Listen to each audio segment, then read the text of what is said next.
From roots music to mainstream popularity, the music of Kentucky continues to make its mark on the world. On the program today, we're going to take a look at how a university, a public television station, and a community are working to put this region's musical trademark on the map. We're going to hear plans for the director of the Kentucky Folklife program and the new director of the Kentucky Museum, more about a community initiative called Here BG, and we're going to go behind the scenes of WKU-PBS's new premier program, Lost River Sessions. Outlook is next. Stay with us.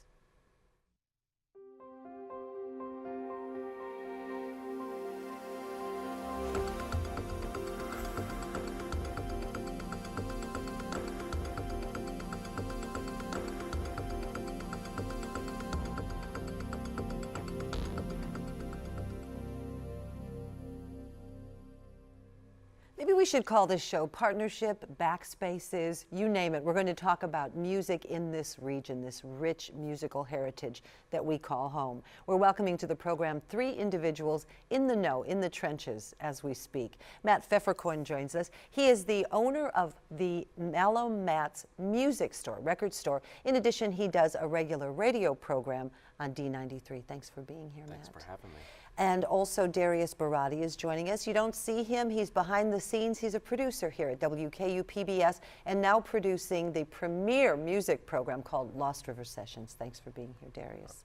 And we are joined by Brent Bjorkman, who you almost need two chairs, right? Because you wear many hats. Indeed you do. He is the director of the Kentucky Folklife program and has recently been named, congratulations, director of the Kentucky Museum. Thank you. Good. And all three of these individuals are on a new committee, a community committee. It's called Here BG. We'll talk about that. But right now, let's divert to you, Brent, because you are a folk studies person and you can give us that background. Talk a little bit about Kentucky's rich musical heritage. We talk a lot about something called roots music. People may not know what that is. What are we talking about? Well, being the director of the Kentucky Folklife program and now at the museum, the mission has always been to document, present, and conserve the traditional arts, including music, of the Commonwealth. So, we do have a rich, we talked before while we were preparing for this, we have Bill Monroe, we have a lot of great bluegrass traditions here. But one of the things that came to mind when I got connected to this group that Matt and Darius and a number of us are on was how can we celebrate this diverse, rich tradition that's here in the south central part of the state. There's of course the bluegrass tradition, but even venues that have been here. There was the Quonset Hut was a venue that had great music, musicians like James Brown and Mahalia Jackson when they were passing through. Which you could take a moment and savor that, will you? That's Mahalia Jackson and James Brown played in Bowling Green, just passing through. Exactly. And Ray Charles and we have a legacy of a lot of great music we've been thinking of recently for the past 30 years. This group is really looking at this diverse history that's going on. So as Matt and I and Darius have been talking about with our colleagues, we have the father of newgrass music, Sam Bush, is from right here, right down the road. And it doesn't have to be just Bowling Green, but our area, we're unified in knowing that we are this community. Metcalfe County, we have the Kentucky Headhunters. Oh, yeah. And then spawning from that is Blackstone Cherry.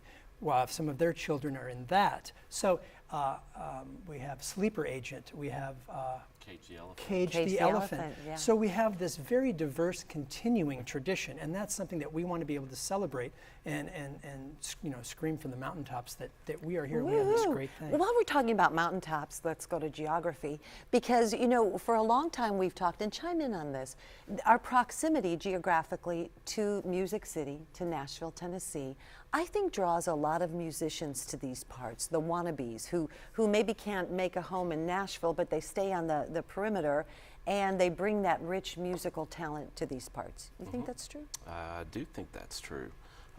That, along with us being so close to Music City, there are a lot of Nashville musicians and bands that would come up here and try out their set, start their tour here as kind of a practice run. So we're in that lucky spot of I-65 that we would have John Hyatt come to the Capitol and road test his set to start his tour, and that puts us in a unique position as well. No doubt. And that's helping with Lost River Sessions, as you know, because you can say either they live in Nashville and you could bring them here. Give us a little background on that. Well, it definitely helps. When we're looking for talent and people from this area, it's easy to dip into the Louisville and the Nashville areas, but a lot of times you have people traveling from one or the other. They don't mind stopping in this area, and we don't mind, bringing them in for a night and shooting an episode with them. So it is nice to be close proximity-wise, but at the same time, you start to get fringe music. So in Nashville, you obviously have everybody chasing this dream of country music, and all of a sudden you get to Bowling Green and these areas here, and they're not chasing that same overproduced dream. Suddenly you're getting music that feels more natural. You don't have a bunch of people competing to get into a... More roots? Yeah.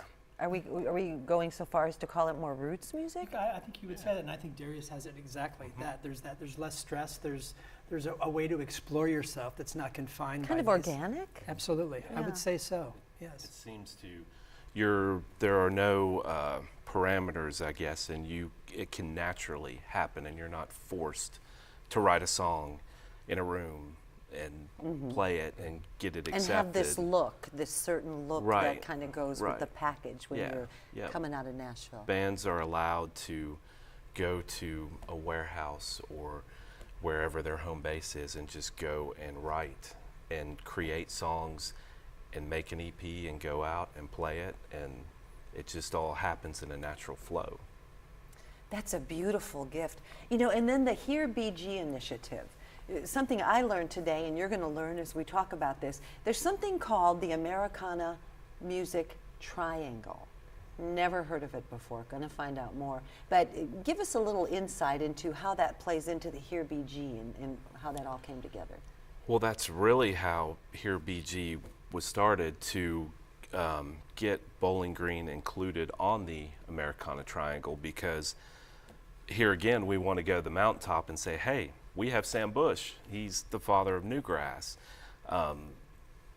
Why should we not be on this Americana Triangle? So that's why the committee was started, with that main focus, and also to celebrate our musical heritage here and hopefully create a place that tourists can come to and go and see a timeline of what, The music. Yeah. The rich music. And it doesn't just have to be Bowling Green and the Warren County area. I mean, as you mentioned, Metcalfe County, a lot of the outlying counties growing in that.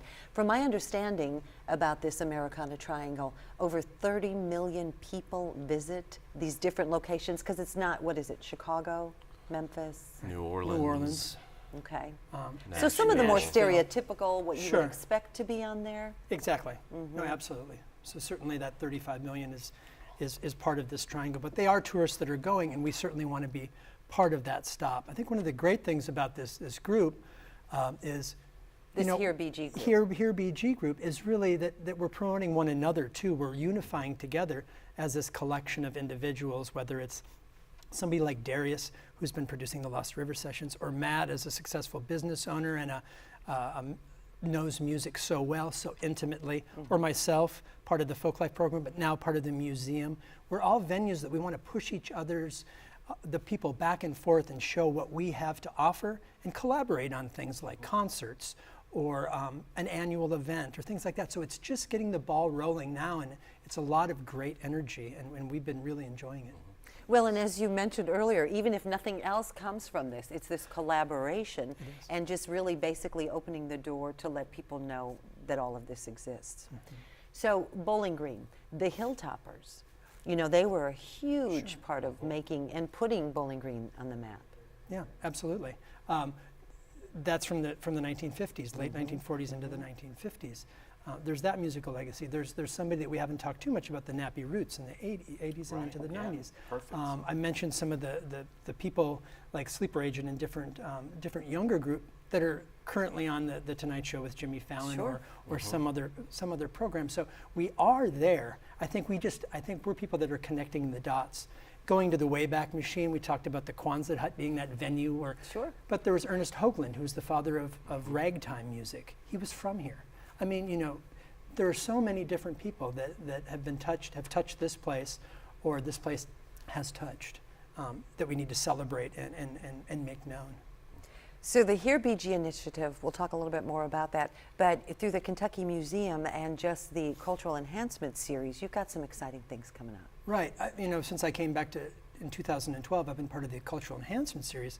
So as we're talking about, we bring everything from Alvin Ailey, dancers and poets and American thinkers and that sort of thing. But we pitched this idea last year that it's great to bring people from outside and expose our students and our community to a different culture from outside, but we have some things to celebrate on the inside. So last fall we had a gospel show of a group, the Northern Kentucky Brotherhood, who I had presented on the Kennedy Center stage. Nobody had known that. They're from Covington. Brought them down, a cappella group, African American group, wonderful. So this spring, on the 16th of this month, 2 weeks from tomorrow, we are having a outdoor bluegrass concert.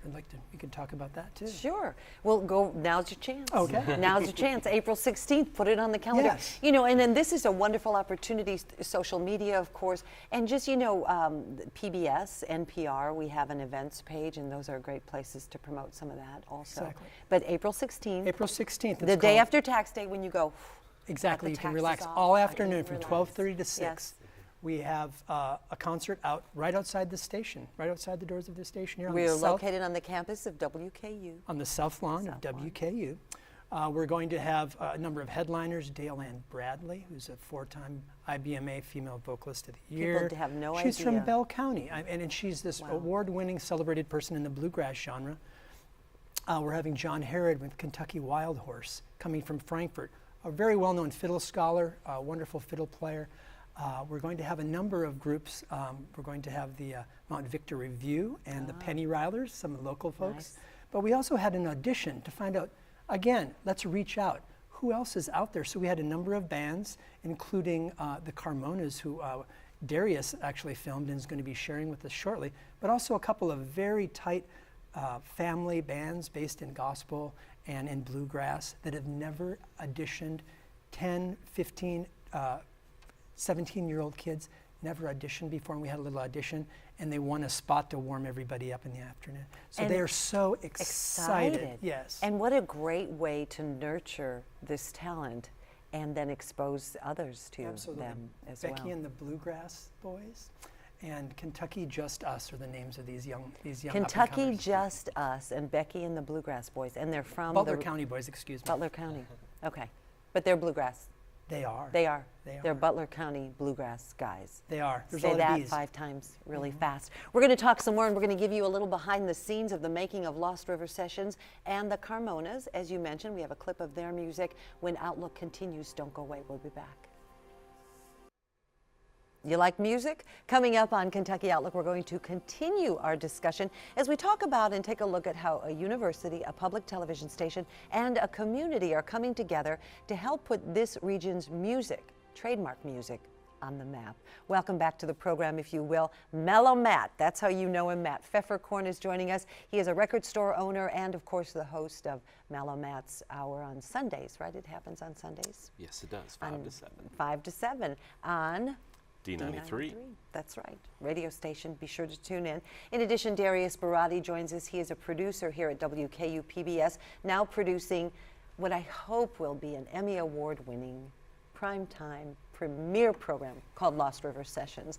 And it's a show that we're going to show you a little bit behind the scenes and give you a clip from one of the programs. And Brent Bjorkman joins us. He's got so many titles. We need to streamline those, don't we? You do. The director of the Kentucky Museum, recently appointed, and thank you and congratulations. In addition, he is also with the Kentucky Folklife program. Now, we were talking about all the exciting music that happens in these parts and how there is now a collaborative effort underway. It's called Here BG, and how they're trying to put all that, as you so aptly put, connect the dots. You know, for a long time we've had these silos of, amazing things going on, but now there's really a concentrated effort to put it together. So talk a little bit more about that and what that means for our region, if you will. Well, it means hopefully more people will recognize this area and what we have to offer, whether it's tourism, people coming through, but just like we talked about connecting the dots, there's so many things that people don't know happened here. We talk about the Quonset hut. I've asked a number of people, and they're like, I never heard knew. of it. Yeah, And it's, people need to know. And so truly.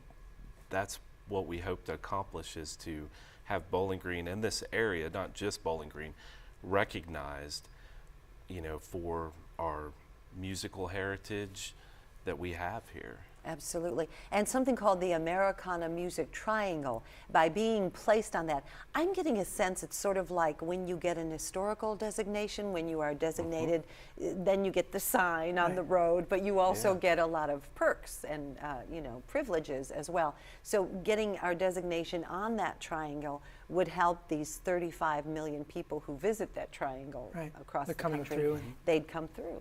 And what does that mean? As a record store owner, a small business owner, you know what that means. I know what that means. It's called dollars and cents. Yes, it is. And I don't think people that are traveling around to these different cities, they don't just pick one city and go there. These people go follow the map, basically. And everybody goes through Nashville, and with us being so close, it just makes sense to come down to Bowling Green. And all our, you know, we're all partners, whether that we're business owners or we're part of the university or part of a museum. You know, like Matt wants to perhaps drive people that are taking advantage of a concert some evening, Lost River Sessions concert, or they want to drive them to his record store. Or I'd love to have them come and see what the Kentucky Museum has to offer. Or maybe even Tommy Hines wants them to go out to South Union. You know, we want to kind of work in one voice, but yet with our own particular slant on need. So this is a unifying thing that's going to bring you together. It's like you said, it's like a historical designation we're hopeful for, but a very concentrated one for a particular group of people that love Americana music, roots music, traditional music. They want to get into those backspaces we talked about. People love to go to the small venues in America and be part of that, whether it's a Mississippi juke joint or it's at Mellow Matt's in his record store. He oftentimes has great bands there that play on a Saturday afternoon. So, you know, I would love to be able to do more programming at the museum. We have the wonderful Kentucky room, where actually Darius filmed one of the Lost River Sessions with Harpeth Rising. So it's really great energy, and it really makes you good working toward your own individual goal to be connected to people like this. It does, and it's not just, you know, this bluegrass music. I mean, it's so much more. You talked about Sleeper Agent, you know, My Morning Jacket, so many things. Cage the Elephant comes from these parts. You know, so people just need to kind of broaden their horizons, don't they? Oh, yeah, and absolutely. be open to these things. Absolutely. They do. So coincidentally, not at the same time as Here BG was working on this effort, WKU-PBS, the wonderful public television station that you're watching, was working on something called Lost River Sessions, an opportunity to do exactly what you said, take some of these venues that we have in these parts, some of this amazing talent, and kind of marry them in a very intimate setting. Enter Darius Barati, our producer. So was that the charge? I think that describes it pretty well. And, you know, kind of the same thing that the Here BG initiative is doing. We're not saying, oh, this movement has just started and, you know, it's getting cool. This music has been around for a long time. As you're saying, the history's been here. It was just long overdue for some of us to get together in a way, and especially with this show, to just finally start showcasing the stuff from here that we knew was here, but a lot of people from outside this area may not have known. So now we can try to get a medium for people to actually see these episodes, see these bands, and see the venues out here. Some of the most beautiful locations, you know, that I've ever been to be able to put a band in there and shoot that. That's kind of the opportunity we were looking for. Yeah, like you're sitting, and now I'm pointing at Rachel there to turn on our monitor because we're going to show you some. People love to see behind the scenes, don't they? This is behind the scenes from a recent shoot that we had. And if I'm not mistaken, this is the shoot that we did at Corsair Distilleries in downtown Bowling Green. And it was a group called? This is the Misty Mountain String Band. And so behind the scenes, so what we're doing is we're inviting a small amount of people to come and watch some of these episodes as we shoot them. And I think the biggest surprise is that people say, we don't hear it like we would at a concert. Well, there's method in that madness. So the way that we actually, and James Pearson, who helps, co-producer, and he handles all of the audio, he's got a very minimalist approach. And same thing that we do with the video. We want to keep it as natural as possible. We don't want to overproduce anything, both in the video and in the audio. And we just want to go into different locations, find the acoustics of that room, find a band that fit those acoustics, and just marry them together and see what happens. And that's what we did there with that particular band. And we try to do that with all of them. We try to be cognizant of this is kind of the sound they have. Well, let's find a place that's got a little bit of history that matches that acoustically works with their sound, and at the same time, visually, meshes very well. It was the same thing with the Lauren Cunningham and Harpeth Rising in the Kentucky room. Being able to shoot, those artists in those places is just another way to showcase the area, not just the music, but the location. The location. And we premiered Lost River Sessions, the first 6 episodes, during our pledge drive, but we now have a home. Lost River Sessions has a home coming to you in May. First weekend in May, Saturday and Sunday nights. We're going to start airing those. So be sure to tune in to find out more about that. So that's Lost River Sessions. We're going to show you a clip of the Carmonas here in a minute. But first, let's talk some more about, you're seeing Darius, you're learning what he does with Lost River Sessions, Brent, but everyone's working together on this show as well. You've had input? As far as working with Darius, I help provide a venue, Public Theater of Kentucky. As music director there. As music director there.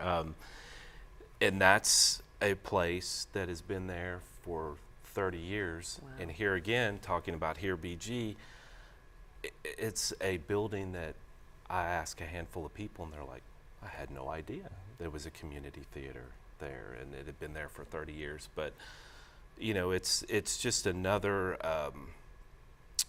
I guess, example that we're now getting the word out and we're all working together. And not only is it bringing hopefully tourists to come through, but it's strengthening the community.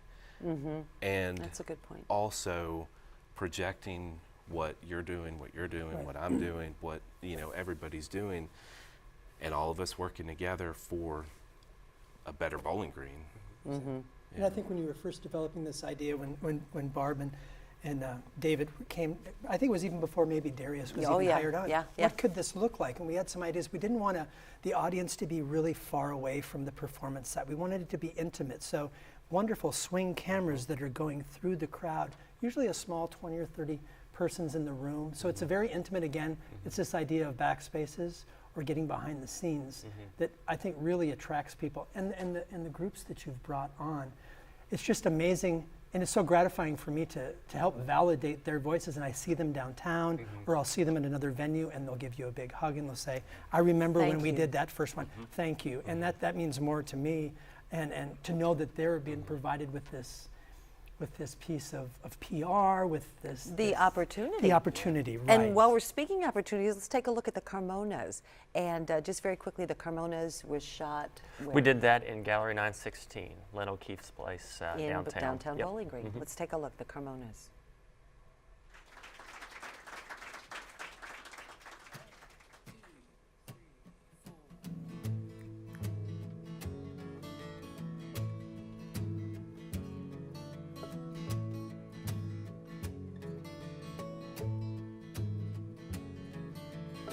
Anybody seen my baby tonight?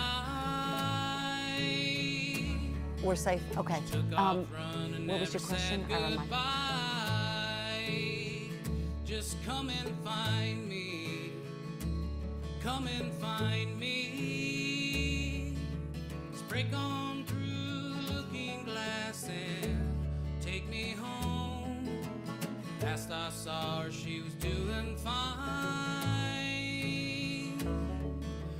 Rabbit called about 8:45, and she was chasing the time she'd wasted. She don't know if she's falling far or if she's falling slow. Oh, Alice, don't you worry, you ain't gotta hurry no more. I kicked that rabbit down that rabbit hole, Alice. Ain't no sorrow, ain't no queen of hearts gonna steal your tomorrows. You can't be late with the time you borrowed, Alice.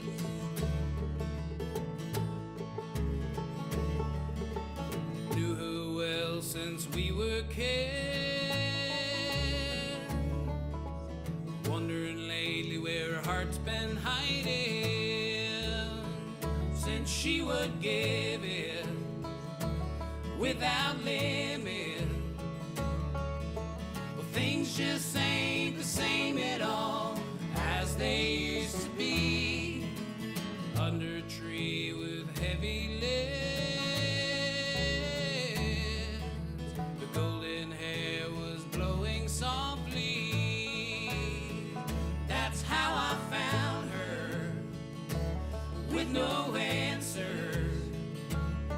She was crying by the riverside. Look what time has done to me. Oh, Alice, don't you worry, you ain't gotta hurry no more. I kicked that rabbit down that rabbit hole, Alice. Ain't no sorrow, ain't no queen of hearts gonna steal your tomorrows. You can't be late with the time you borrowed, Alice.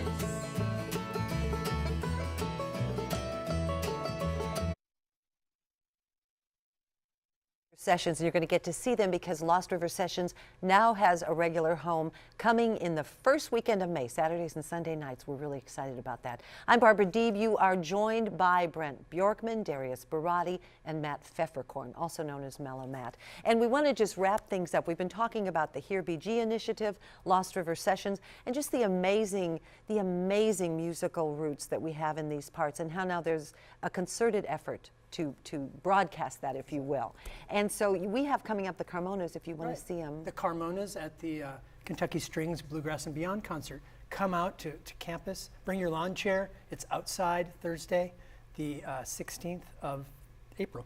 April 16th. April 16th. All day. Starts at 12:30 and runs till about 6 o'clock. Okay. So make it, come for all What of a it. if you beautiful can. opportunity. And then you were talking about Webb Wilder, who's just an amazing talent. Yes. Webb Wilder kicks off the Phoenix Music Series at Public Theater of Kentucky Saturday, May 30th at 8 p.m. He will be there. Tickets are at Mellow Matt's Music and More. It said like a pro. And Darius Barati, Lost River Sessions, you're recording a few more. Yep, we're working on finishing up the first season. We should be done shooting it by May, early May, and we'll premiere those the rest of the season in August, but we'll start airing the first 6 episodes in May. So Saturday Coming and to Sunday. a PBS, this PBS station very soon. That's going to wrap it up for this week's edition of Outlook. Matt, Darius, Brent, always a pleasure. Thanks for joining us. We'll see you next time.